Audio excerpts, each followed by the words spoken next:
welcome back. Again, thank you for your participation, your engagement here. We know that there's a lot of moving parts, and hopefully you're starting to get a feel for the program around kind of what the core concepts are, how they build on each other, and the materials that you get access to as you're trying to implement and facilitate this program. What we're going to now jump into, first of all, I see no one's trying to share their strength or their area they want to work on in active listening. No problem. I know you're reading through those, and you're going to double check those again. So that is a gift from us. You can complete that, and I encourage you, check it out every quarter. See if you've gotten better from a listening sense. But again, these assessments to me are pretty powerful, and you'll find out in these next couple of modules that we incorporate more assessments there. So you'll see kind of how they fit in and how they're a great coaching tool. So next few modules, right? This is kind of what we've been waiting for. And as I said, these are definitely the cornerstones of the Trust Release Selling program when we get into collaborative discovery and gaining commitment. But here's what I kind of want to highlight. I know you might have felt like, you know what, why did we spend as much time on these first 5 modules, right? Why does it take in 5 modules before we get to the collaborative discovery? I'm going to tell you how critical that is, because when we look back at the Trust Release Selling model, right, you kind of remember that chart where you got one angle that's coming on this way around tension, we got another one coming up this way around trust. But the big piece there, what makes a difference, we talk about that quality effort. Those first 4 modules, definitely 3 modules, that's how you have more quality effort. We don't just tell you to try harder. We're going to explain to you, we're going to describe it, tag it, if you will, exactly what it means to have more effort. By doing that up front, it makes this conversation that much more powerful. Where too often we have advisors that want to jump right to this, and they feel like that's where all the effort needs to be. And what we can definitely give you feedback on, and they'll tell you, is that if I had done all this other effort up front, I can have those courageous conversations that I either yearn to have or I'm told to have, okay? Particularly for those brand new advisors. So just kind of caution around, here's why we do spend the time there.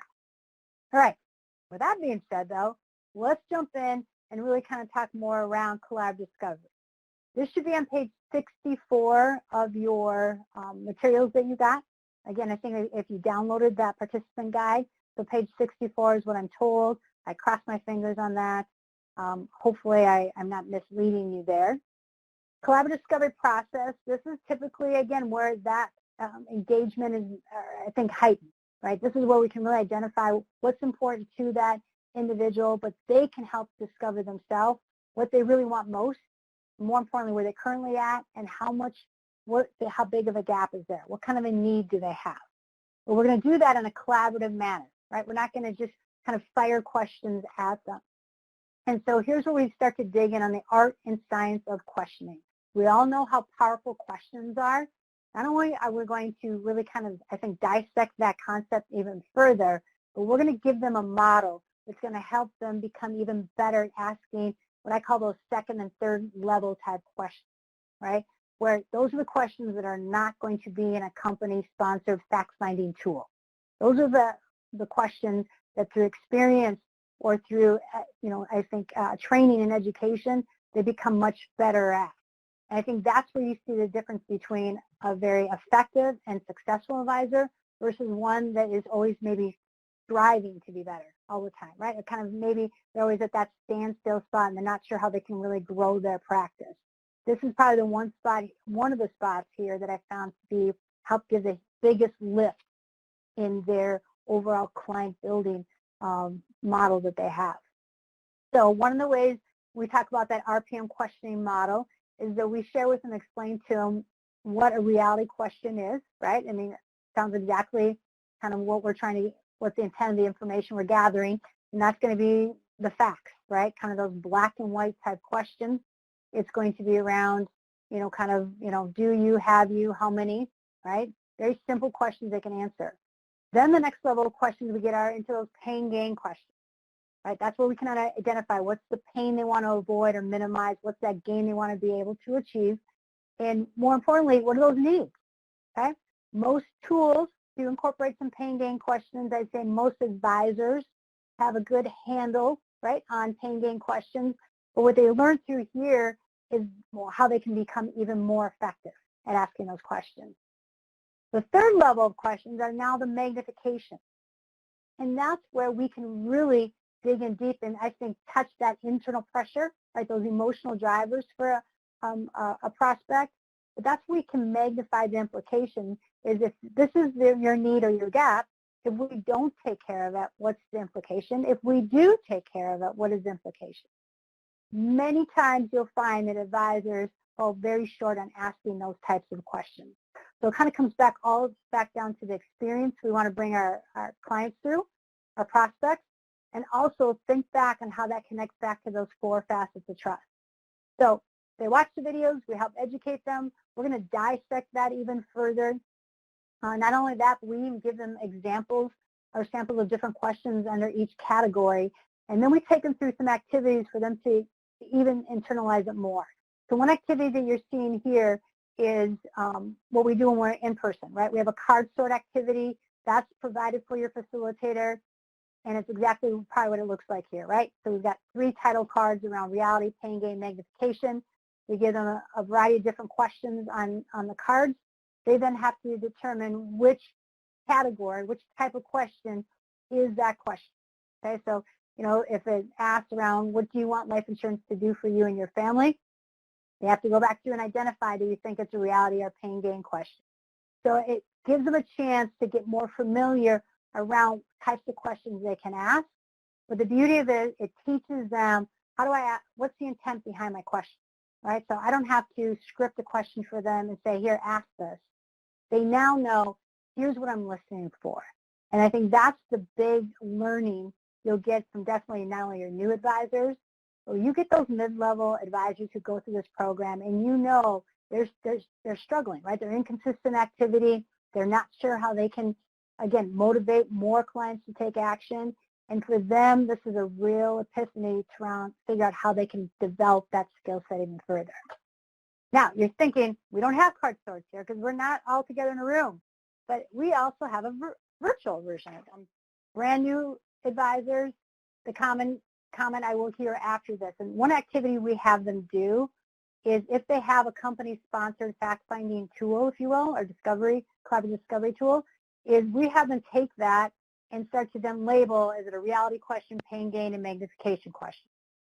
And for them, that's very, I think, eye-opening. And what they find out, a lot of reality questions, a good mix of pain gain questions, but very few magnification. And as I always explain to them, that doesn't make it a bad tool. That's geared to help start the conversation. You need to learn how to then further the conversation.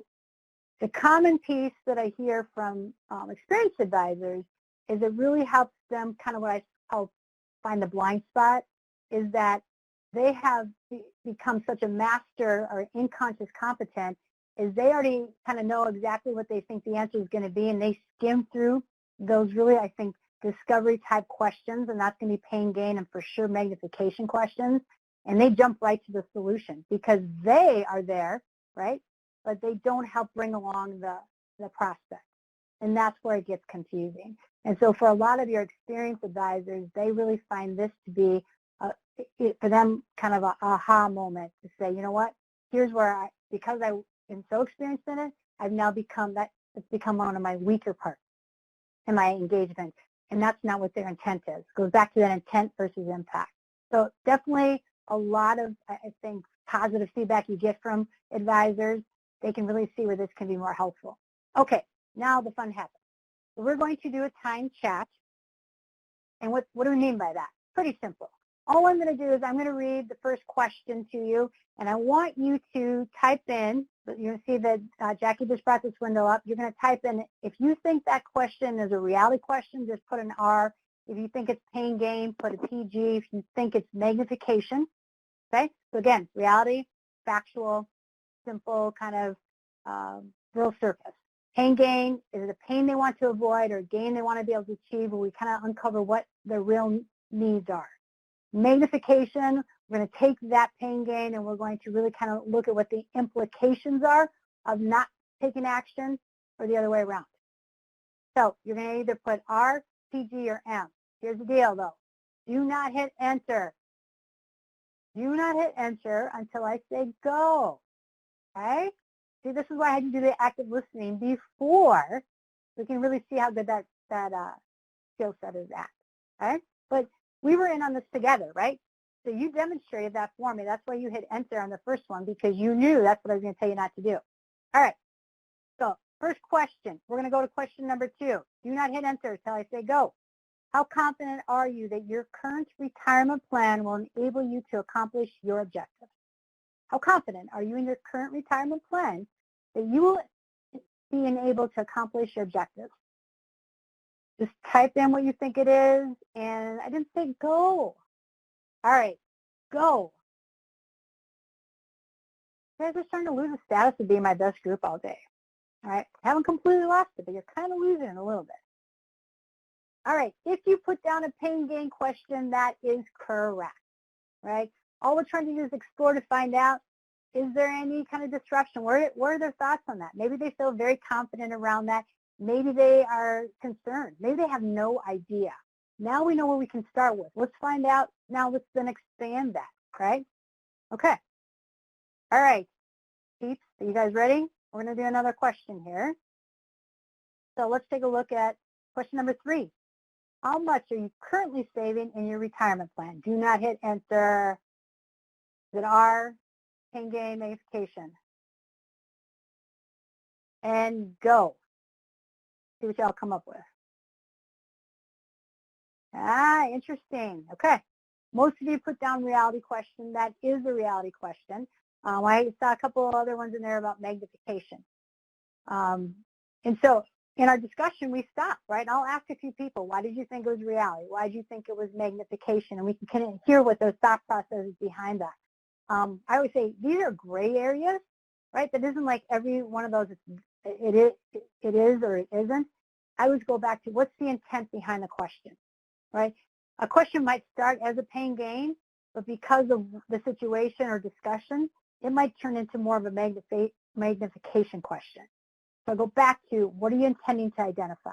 And that's why I said it really helps them build the questioning skill set.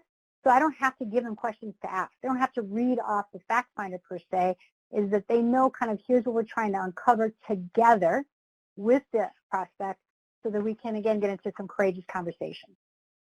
Okay. Hey, Lisa, so, can you hear me? Yes. It's Joey. Yep. One quick thing I'll tell you guys, there's a little flexibility in the facilitation here. We can do the group time chat like we just did, or you could call on individuals individually. So I could say, hey, Cooper, what do you do if you get to retirement and you realize you hadn't saved enough? Do you work longer, retire less? What do you think that is? So that's where you can get some engagement in the virtual classroom that way by calling out individuals, or you can do the group time chat. So there's some flexibility depending on size of group, et cetera. So. Okay, sweet. One of the things we just wanted to highlight here is from the multi-line version, right? So you heard about we've got multiple different versions of trustee selling. The multi-line version, there's kind of some additional pieces in there that are really customized to their, I think, kind of their world, their process, and with their clients. And so here's just one example that I wanted to share with you that we incorporate into the multi-line version when we're talking about collaborative discovery. And I think that's, we know how important it is around how do I pivot or transition into that life insurance or retirement type conversation with one of my customers. Sometimes the customer maybe doesn't see me as that type of a professional. They might see me as the person who's come in and helped them with their auto or their home. And now for me to then pivot and start asking these other more kind of, I'd say kind of intimate questions, all of a sudden you might see that what changes in that relationship is the tension goes back up and the trust goes down. And I always like to highlight in this module is that gaining trust is not a one kind of a check item, right? So because through this process we feel like, well, that trust for sure is going up and the tension is going down, doesn't mean throughout our whole engagement with them it stays that way. It might pivot back depending on the types of questions I have to ask them, right? Where that might come up in the annual review. So here in the multi-line, not only do we talk about it, but then we also provide them language and we can role play as to how they might then transition. How do we use that question to help with that pivot? And the last thing I'm going to highlight here is around the coaching application piece. I'm sure you can probably even expect, here's why coaching follow-up, how important that is. Back to kind of the three-legged model when it comes to the coaching. First, we're going to find out what are they doing now, what's working, what did they try, and have them share those experiences. Then we're going to have a chance to kind of role play with them. Let's find out what's been working. In here, we have the coach actually do a collaborative discovery role play with them. And they'll fill out one of those observer forms to see what they demonstrated, where they can continue to refine that and get better. And then that third step is going to be back to what is our follow-up, what's our next action steps, right? So to continue to grow in this area, what are things we want you to focus in on? So again, you have the tools. You'll see that we've got a little bit different version for the quick start, right? And then we've got another version for our pro. It's just making those small tweaks so that it really, I think, is geared and matches up towards the audience. Module 7 here, well, before I kind of keep skipping through here, this is, again, this is a meaty module because this is where we help get them to take action, right? We're going to help motivate them. We put all the pieces together for them so that it's confusing, it's simple, and more importantly, they see it how it helps get them to where what they want most, all right? And so gaining commitment, we're going to not only bring back in the 4 facets of trust when they're presenting solutions, but we're going to revisit and dig a lot deeper into the behavioral economics. And so, again, if we look at what behavioral economics is going to help highlight, what are some common human behaviors when it comes to making financial decisions, right? Irrational optimism, right? Nothing's ever going to happen to me. My family will always take care of me. I'm sure I've already got some of these tools or products through my work, so I'm sure I've got to be completely covered. Even herding, right? So herding is that concept where they're more influenced to do what others are doing, right? So think about it. If I'm working with someone who has that emotional driver of connection, and I know that about them, and now we start to see some of the phrasing and just some of their behaviors to kind of maybe push aside, I know that they may need to feel like they're connected and doing what others are doing, right? So I got to dig into that a little bit further. So we really dig in for them to become even more aware of what these human behaviors are, but then we're going to help provide what are some different tactics or techniques, right? So one of those is going to be around sharing a story, sharing some personal experiences, right? So they can see where that connection come in and what others are doing, how it's going to really help them be in a better position. So we go through those techniques with them, dig in real deep around how they can apply those. Again, you can see there's a variety of different ways we're going to have them experience that. Not only do they see the educational aspect of the videos, we've got infographics, we've got activities for them to really work in. I think we've got an awesome breakout activity that's one of the new enhancements, and I can tell you how impactful, helpful it is for the participants. But another activity we have is a language video, where they have a chance to hear an advisor and a prospect engage in a conversation, and then we stop throughout the video, and the group has to determine what technique did they just see being used there, right? Was it visualization? Was it mental accounting? Was it fairness, right? So that way they have a chance to not only understand it, but see it in action. So that way when we get into their role play, they can definitely see, kind of have an example as to what they want to try to strive for, achieve in that role play itself. Okay? Well, a lot there. I really kind of did a high level just so you can understand the core concept, but you probably can determine those 2 modules are they're critical, right? They're real important. But more important how is because we not only have built a foundation from the other modules leading up to it, but now they get to see all that other information in play. It's an action, right? So when we're in a collaborative discovery, I can see how the personality styles, the emotional drivers, that pain gain, how that becomes an important part in the collaborative discovery conversation. When I'm in the gaining commitment aspect, when I'm presenting our solution, what kind of language and phrasing can I use so it's not confusing for them, and it really, again, meets their needs, right? It kind of matches up with that internal pressure. Hey, Lisa, So, Joey, I just yeah, want to make a couple of comments real quick. In that gaining commitment module, you all, the first segment is all around the behavioral economics principles, which are fantastic, and advisors love those. The light bulb really goes off. In the second segment, it is presentation best practices. And so we've aggregated the best practices of top producers and what they do when they're presenting their solution. So again, some of you all on the call have your own proprietary presentation software. Some of you use Leap or LBS or Wealth Building Cornerstones. It works perfectly to help them enhance how they are presenting that information, all in that segment too. And then the final segment of that is really around handling objections, connecting the dots between features, advantages, but we take it a step further and say benefit, because it's one thing to connect the features and advantages of a product you're recommending, but the benefit is tying it back specifically of how it fits their situation based on what they told you was important to them. We also teach story selling techniques.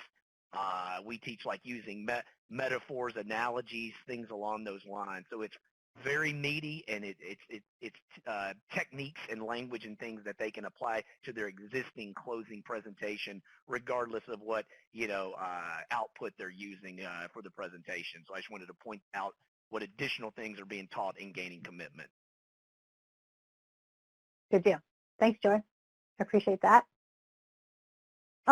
Let's move on to the module 8. Now, if we go back to the trustworthy selling model, which we revisit every module so they can see kind of how they're building or adding into that overall client experience. Now that they become a client, how can I continue not only to retain them as a client, but continue to deepen that client relationship? So for a lot, this is where we get into the cross-selling conversation. This is where we kind of get into how do I continue to expand in my markets, but even more importantly, how can I really take all this information I learned about that individual and continue to help us build stronger rapport, but more importantly, continue help them motivated to take action and build their financial platform. So deepening the client relationship starts to delve into that. This is what I call, this is a working module. I always tell them, come prepared to roll up your sleeves. We're going to dig in. It's very kind of strategy driven. But it's really kind of thinking through what their systems are now and how they can refine those. This module is typically going to be facilitated for that pro or more experienced producer. For any of our quick start or brand new advisors, this is the one module that is facilitated probably later down the road, okay? Because they're new, right? They probably just don't have many clients. They don't need to really think through client segmentation yet. So I'm going to just quickly kind of walk through what are the core pieces that we talk about here. But again, I can tell you from the feedback I get from advisors who go through this is that it's a good way for them to kind of work on their practice versus where they're always in it.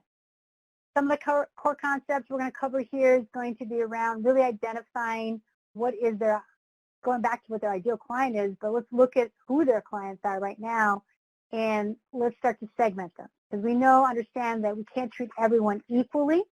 So we need to kind of figure out how can we segment those the client base that we have into what we call our A's, B's, and C's. So we kind of go through more of the science around that. But then more importantly, as I like to identify, okay, now what do you do with that, right? Too often, I'm guilty of it. I've had too many advisors who go through that exercise, and it's timely, right? It's not a simple thing to do, especially if they have a big book of business. What do I do with it now, right? And that's what we talked about is how do we use that information from a client engagement aspect? How are we going to use it when it comes to client service? So we have discussions around that. But then we take it even a step further, and that's where we have them take a look at who their top 10 or top 20 clients are. And you can see here we have a worksheet for them to go through, and they're going to kind of just really evaluate those clients and figure out who do they feel are their top 10, who they really like working with, who do they feel that they bring a lot of value to, and why is that? So we look at maybe it's the number of products, maybe it's the number of referrals that they've provided them, maybe it's how they were introduced to them. What are some commonality points so they can really learn to figure out how can I even get more of those types of clients. This is a very popular exercise. I can tell you it's very powerful. And again, it's one of those when I talk to advisors after they've gone through it, how do, what do they keep using? And they tell me they go through that exercise, if not once a year, maybe twice a year. And again, going back to once we have that information, then another exercise we're going to dig into is can we stay in touch with them, right? So again, each category, each segment is going to have a little bit different strategy, but now let's kind of do it by design and not just by default, right? When did I get a new action item from my coach and say, okay, now I'm going to do this and have a lot of focus on it and forget it for the next 3 or 4 months. So it's really, again, about figuring out how we can put a system in place that they can sustain, but more importantly, how it's going to really demonstrate that benevolence, that dependability, and that competence. Okay. There's a lot more in this module here. I'd really, again, kind of highlight it. The other piece that we go through is around annual reviews. I can tell you there's probably a lot of feedback that I get from advisors is that's one area that they feel like they don't spend a lot of time on. They just kind of do it on the fly, right? They just feel like, well, I've already got them as my client. They already like me. But they're finding out that it's not probably, the cross-selling piece isn't there. They're not finding that they're able to help them in other areas like what they talked about when they first met them. And to me, what I'll hear participants will talk about and what jumped out at me is when they said, this is where I go from being a transaction relationship to more of a kind of a client, a long-term relationship with my customer, my client, is if I can get them to buy 3 or 4 products, right, then I know that I'm there. They see me as a partner with them versus they saw me initially just as someone who sold them one product. So I think that's really important when we get into this module. The coaching is going to kind of again, back to the 3 things. We're going to find out what are you trying, what are you using. Let's kind of take a look at some of those strategies, find out where we need to refine them, and then we put together our next action step. So that takes us through the house of learning. Whew, do you feel exhausted? I know I do. But I can tell you that when they're working through this, they see very quickly how they can adapt. They can use some of these ideas, concepts that afternoon. Some things might take a little bit more time for them to work on, and hence that's why we have the coaching in there. But again, to me, this is kind of like a career-long type program. We don't have to do it all in 3 months or 6 months. You'll find that this is definitely tools they'll come back to 12 months, 3 months, 3 years down the road that they can always go back and revisit. So last piece I want to kind of highlight before we get into our capstone is how we finish that up, and then I think I'll be wrapping up my timer segment, is the Cellular Psychology. If you remember, we kind of talked about first we build the foundation around consumer psychology, then we're going to put a spotlight on the tactical aspects of their business model, then we reverse the table, right? And that's where we get back into the the Cellular Psychology. And I say we take a lot of those same concepts and we're going to let them have a chance to apply it to their practice. I can tell you, here's kind of the 3 ways that we set up this Cellular Psychology. Is 1, we spend a lot of time working on mindset, right? You all know how critical that is. You know how important it is. You know that a lot of times that can either make or break a career very quickly. It has to do with their mindset. So we're going to they have a chance to hear from some of the best, kind of hear what their beliefs are, what are some of the mental traps they want to avoid. And really, we have this exercise that goes through where it's old files versus new files. And to me, that's kind of self-limiting belief. Once we've had a chance to dig into that, that's when we then take a look at, again, what do they vision where they want to go, right? What's their vision?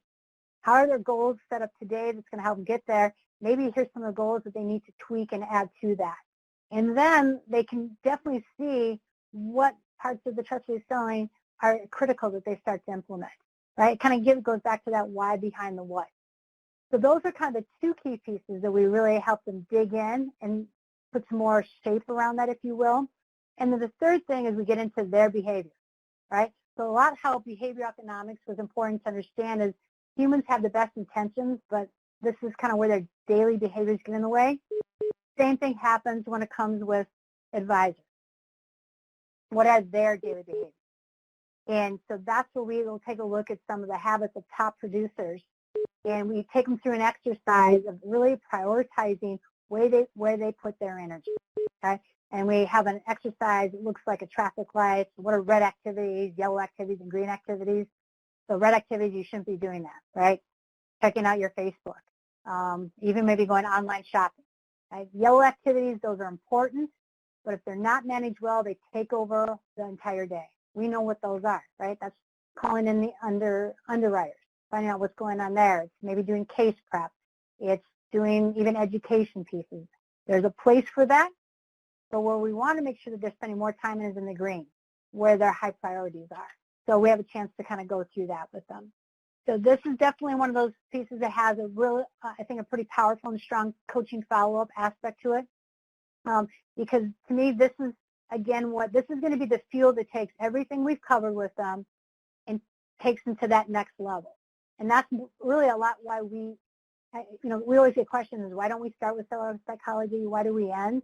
And I can tell you from my 8 years experience, this gives them that fuel to, again, accelerate, to grow, to push themselves into the areas that they haven't before. And so I think that that's why it's placed well to do it at the end. It comes down to what do they want most as an advisor. Okay, last thing, then it comes to the capstone. How do we bring it all back together, right?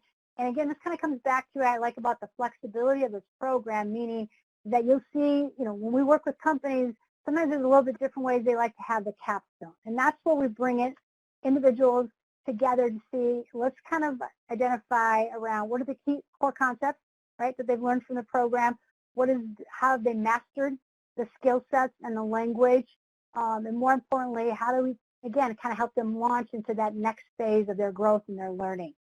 So just from a high level standpoint, we give them some pre-work, right? There's some what I call kind of cliff note versions, if you will, the trustworthy selling videos, so we have them watch that. That second assessment that we talked about that kind of bridges into this program is a sales booster.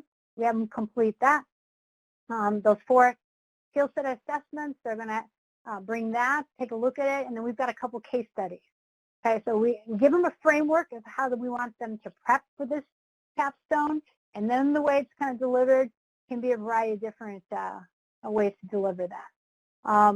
Here you can see kind of what the key areas of core concepts we want to test, right? So a lot of language we want to be able to see that they can master and demonstrate. And again, this is where you can determine is how much do you want them to demonstrate, right?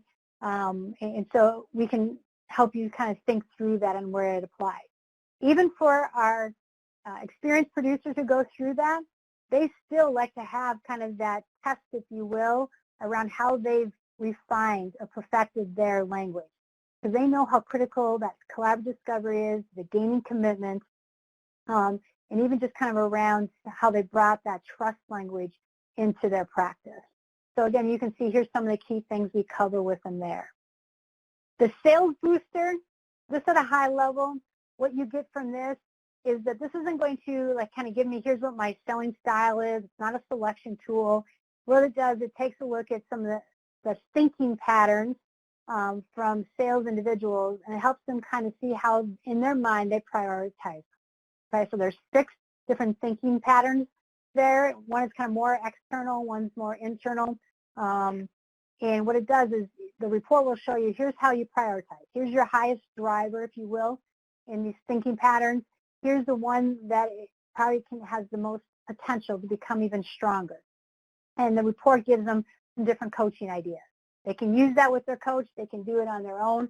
But again, it just kind of helps them figure out is how they continue to grow as a salesperson. Then for them to wrap up this program, a couple things. One, they have a 50-question exam for them to complete. In the capstone, we can review. We've got kind of a review for them to go through. So a chance for them to, again, just make sure that they took away the core concepts, the key learnings that we want them to have. And also, too, if they're interested in getting credits for their FSCP, they can earn credits through that, through the American College. And the great thing is once they've completed the exam and they passed it, all that information automatically goes to the American College. So that's pretty cool there. 30 days after they've completed the program, right? We don't go away. Gotta love that, right? they will be getting an email that's going to have them complete a skill application survey. And I think Sarah kind of highlighted a little bit about here's how we go back and really validate this information works. But we're going to check in to find out what skills or behaviors are they implementing now that's different from when they started the program. And I think you'll find when you see those results, it's powerful, right? It's encouraging. And the program wouldn't be around for 8 years if we weren't seeing that the advisors are changing their behaviors. They are using these skill sets and ideas that they're gaining from the program itself. Whew. I bet you're like, thank God she is almost done talking, and I am. Hopefully you got just a glimpse to see kind of how no matter what their experience level is, no matter kind of what their market is, there is something in this program for everyone. They can gain ideas out of it, and like I said, they can use it that day. I've heard plenty of examples. They can actually work on it, and they can implement it later. I've seen it. I've had advisors tell me that there was ideas that they talked about here, never touched it, and then there was a situation that came up 8 months later, and they couldn't figure out how to resolve it, and they remembered an idea that we talked about back in this program, and they pulled out their participant guide, went back through, and they used that language. So that's why I say this isn't just an event of training. This can be ongoing as part of their career development. So it doesn't replace anything. It really does complement. And again, I think it can meet any advisor where they're at in their practice and identify where they can be even better. Any questions that you've got? This might be kind of the best time to type that in. I'm going to let Joey or Sarah kind of jump in and explain to you what's going to be next coming up. But I thank you for your time and your attention. If you have any questions for me, please let me know. I'll be here and kind of hang out afterwards, or you can always email me also. Joey, Sarah? Okay, thank you so much, Lisa. So if you guys know where the applause symbol is in this room, I think Lisa definitely deserves a round of applause. There's a little man with his hand raised at the top of the room. You can hit the drop down, and I'm going to put my applause up. That was amazing, Lisa. You went through so much content in such a short period of time. So thank you so much for that. So yeah, we went through a lot, but I think you got a really good handle of all the great content that you can have in this program. And this is one of those points in time where it's but wait, there's more. So next week, there's actually some more information for those of you that are interested. We highly encourage you to attend. For instance, how do you get to be as awesome and great as Lisa? Well, we can tell you all about that on Tuesday. So from 11 to 11:45 Central, we're going to be talking about really the deep dive of the facilitator and coaching certification process, which we just gave a high-level overview of on Tuesday, and talk about delivery models. So you heard about some of those in the executive panel. We talked about some brief calendars, but this is where we're going to get into the nitty-gritty and talk about how we can make this work in your organization, including things like virtual delivery and the ins and outs of all of that. Following that, this is where it gets really exciting and something that we wouldn't have been able to do if we had done our in-person preview day, is the productivity and retention results breakout. And in this session, we're actually going to have one of our researchers talk about how she gets the data and how they process it for us to be able to really stand by our claim that this program has proven results. So we encourage you to join us on Tuesday afternoon for that one. And then finally, the third breakout for next week is happening on Thursday, and that is where we are doing a Latin American overview of trustworthy selling, and that program will be available in Spanish. So we're really excited. I see some really encouraging comments in the chat box about how much great information you learned this week. Next week there'll be more, and we hope you can join us for those sessions. And Joey, do you have any last comments before we send everyone on their way? All I'd say is thanks to everyone. I know you all are very busy. We thank you so much for carving a couple hours out of your day to participate. Don't forget, even if you have some people on your team who has not participated so far, but you want them to see the facilitator or coaching certification or delivery models or the BERT process and the impact, they can definitely register to just attend those, even though they might not have attended the other sessions. So if you have any stakeholders that you want to get some buy-in from or get their opinions on that, I would encourage you to invite them to those sessions. But thanks, everyone, for joining us. We really appreciate it.